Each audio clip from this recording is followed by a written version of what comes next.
గౌరవ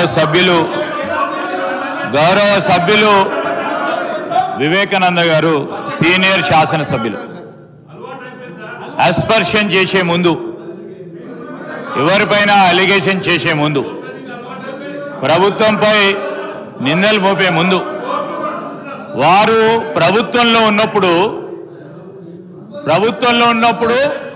ఇప్పుడు వాళ్ళ డ్రెస్ చూసినాం అధ్యక్ష, వారు వేసుకున్న డ్రెస్సులు చూసినాం, సంతోషం. నిన్న కౌశిక్ రెడ్డి గారు అధ్యక్ష కౌశిక్ రెడ్డి గారు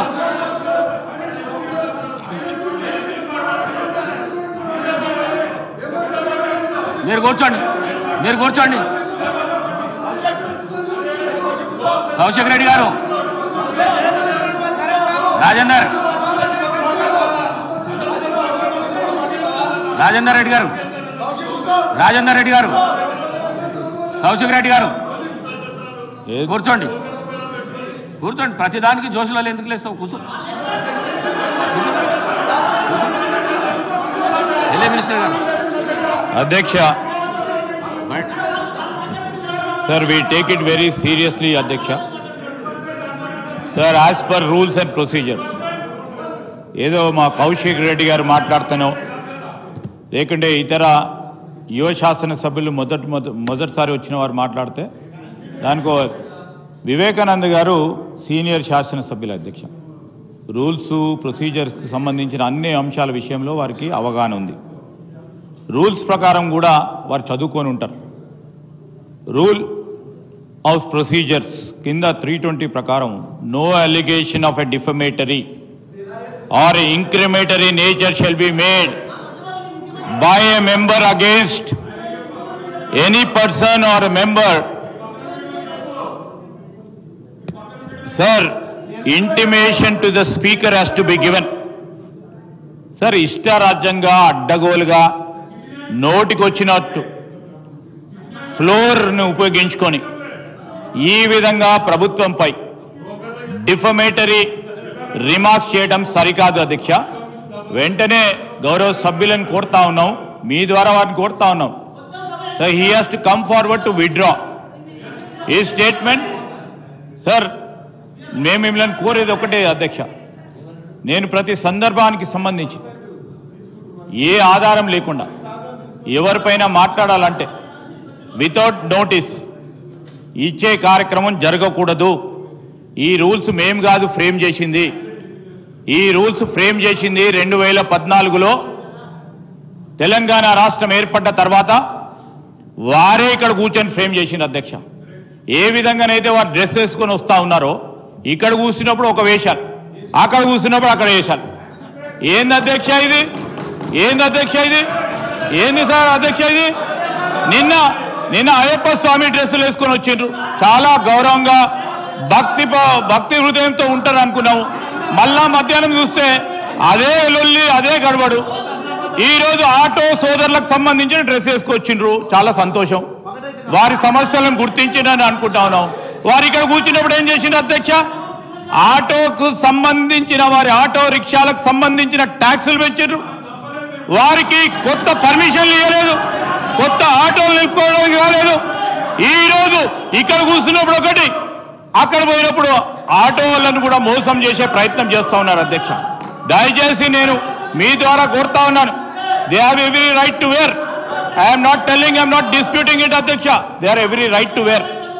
బట్ స్టాండ్ అనేది క్లారిటీగా ఇక్కడ ఉన్నప్పుడు కానీ అక్కడ ఉన్నప్పుడు కానీ ఒక రీతిగా ఉంటే ప్రజలు కూడా విశ్వసిస్తారు. ఇక్కడ ఉన్నప్పుడు ఒక రీతిగా ఉన్నారు, అక్కడ ఉన్నప్పుడు ఇంకో రీతిలో పోయే ప్రయత్నం చేయకుండా ఈరోజు మీరు మీకే ఆటోలకు సంబంధించిన అంశం విషయంలో మేము ఆటో డ్రైవర్లకు సంబంధించి కానీ రేపు రాబోయే కాలంలో ఆటోకు సంబంధించి, అరే మీరు 10 సంవత్సరాల్లో చేయలేదు, మిమ్మల్ని అన్ని 10 నెలల్లో చేయమంటే ఎక్కడి నుంచి కుదురుతుంది? ఈరోజు మీరు ఆర్థిక వ్యవస్థను అస్తవ్యస్తం చేసి ఇక చేయండి అంటే ఎక్కడి నుంచి చేస్తారు? మేము గాడిలో పెట్టే ప్రయత్నం చేస్తాము, ఖచ్చితంగా చేస్తాం.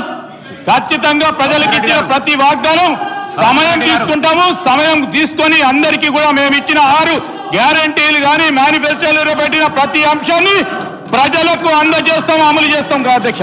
Sir before that he has to withdraw his remarks అధ్యక్ష. కేపీ వివేకానంద గారు నిన్ననే సీనియర్ శాసనసభ్యులు శ్రీ హరీష్ రావు గారు వచ్చి ఈ 320 విషయంలో పట్ల వారు ఒక అప్లికేషన్ కూడా ఇవ్వడం జరిగింది. వారు చెప్పిన ప్రకారం మేము దాంట్లోకి వెళ్ళి వాటిని తొలగిస్తున్నాం. మీరు కూడా ఈ విధంగా మాట్లాడడం భావ్యం కాదు. ఇది 320కి అగెనెస్ట్గా ఉన్నది. తప్పకుండా వాటిని తొలగించే ఏర్పాటు చేస్తాం. రైట్, చెప్పండి. ఇది పేద విద్యార్థులకు సంబంధించిన అంశం అధ్యక్ష. Yes, I'm a word I'm alleging, నేను ఆరోపిస్తున్నాను 10% లంచాలు తీసుకుంటే ప్రభుత్వంలో చక్కెరగా చెప్తాను అధ్యక్ష. ఎస్ ఎస్ బరాబర్ చెప్తాను. హౌస్ సార్ ఈరోజు ఇప్పటికి కూడా గౌరవ సభ్యుడు ఆ విధంగా మాట్లాడటం సరికాదు. అనేక ఇప్పుడు వాటి గురించి చర్చ పెట్టమని చెప్పండి అధ్యక్ష. 10 సంవత్సరాల కాలం పాటు ఎవరు ఏ విధంగా కమిషన్లు తీసుకున్నారు, ఏ సందర్భంలో తీసుకున్నారు, ఎక్కడ ఏ విధంగా తీసుకున్నారు, ఏ విధంగా నడిచింది, ఖచ్చితంగా కూడా చర్చ చేద్దాం. తీసుకోకుంటే తీసుకోలేదు. ఈరోజు ఒట్టిగానే బట్టగాల్చి నెత్తిపై మా మీద వేద్దామనే కార్యక్రమం చేసి ప్రజలను పక్కదారి. ఇప్పుడు వారు అడుగుతా ఉన్నది ఓవర్సీస్ స్కాలర్షిప్ గురించి. వారి దగ్గర సమాచారం లేదు. ఈ విధంగా మాట్లాడితే మళ్ళా సభ దృష్టిని మళ్లించాలనే ప్రయత్నం. కానీ మీరు ఓవర్సీస్ స్కాలర్షిప్ సంబంధించి మా సహచర మంత్రివర్గ సోదరిమని చెప్పింది. ఓవర్సీస్ స్కాలర్షిప్ కు సంబంధించి ఎక్కడ ఆపలేదు. ప్రాసెస్ లో ఉంది అని చెప్పడం జరిగింది. ప్రాసెస్ లో ఉంది అంటే జరుగుతాయి. ఎక్కడ కూడా ఏ స్కాలర్షిప్ ఆపలేదని చెప్తా ఉంటే దాన్ని ముందుకు తీసుకెళ్లే దాంతో సమాచారం పూర్తి స్థాయిలో లేకుండా ఇష్టారాజ్యంగా డిఫమేటరీ స్టేట్మెంట్స్ చేయడం ప్రభుత్వం పైన సరికాదు. Sir you have to take it very seriously. Sir if put a discussion on it. Let's discuss sir Aಧ್ಯక్ష. We are here. We will put everything before the house. Definitely. ఏదో ఇష్టరాజ్యంగా అడ్డగోలుగా మాట్లాడితే ఎట్లా అధ్యక్ష? ఇదేం సార్ అధ్యక్ష, మీరు చెప్తా ఉన్నారు ఒక పక్షాన. సభాపతి గారి చెప్పే మాటల పైన కూడా గౌరవం లేదు, ఆ చైర్ పైన గౌరవం లేదు. మీరు చెప్పిన అంశాన్ని విషయంలో కూడా దాన్ని తొలగిస్తామని చెప్తే మళ్ళా తొలగియొద్దు ఉండాలి అని చెప్తే మాకు కూడా అవకాశం ఇవ్వండి. మా సభ్యులు కూడా మాట్లాడతారు, ఏ విధంగా అయిందో మాట్లాడతారు, ఏ విధంగా చేయాలో మాట్లాడతారు. ఏంది అధ్యక్ష, let him restrict that and all those. నేను I request honourable member also to withdraw because we have to stand. వారు కూడా చదువుకునేవారు. ఇష్టరాజ్యంగా అడ్డుకోలేమని మాట్లాడతారు అధ్యక్ష. నేను కౌశిక్ గారిని కూడా కోరుతా ఉన్నా. వారు ఫస్ట్ టైం మెంబర్ కాదు, వివేకానంద్ గారు ఇది సీనియర్ మెంబర్. కౌశిక్ గారు మాట్లాడిందంటే అర్థం చేసుకోవచ్చు.